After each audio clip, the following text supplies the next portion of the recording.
في بيت إيمان كانت القعدة دايماً ممتعة والضحك ملوش آخر. سماح صاحبة القوام الممشوق وقفلهم ومش هتاكل محشي أبداً عشان السايز بتاعها تحافظ عليه لفستان العيد، وما قدروش يقنعوها أبداً إنها تاكل معاهم مع إن عينها كانت هتطلع عليه، ما هو أصلاً المحشي ده ما يتسبش.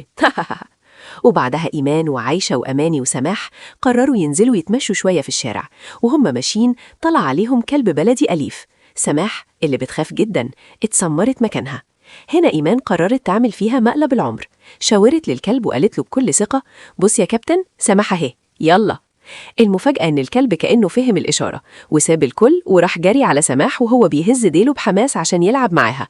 سماح كانت بتنط مكانها بين الخوف والضحك وتقولها: يا لهوي، ده سمع كلامك وجالي يا منى. اليوم خلص بضحك هستيري من الكل، وعايشة قالت لها إن الكلب أكيد طلع رياضي وعارف قيمة الرشاقة. وأماني تقول: عشان بس تبطلي تغزينا يا أختي. وسماح اتعلمت إن مقاس السمول ممكن يخليها دايما هي اللي في وش المدفع، وهي عمالة تدور على المحشي بس بعد إيه بقى؟ لقد وقعنا في الفخ.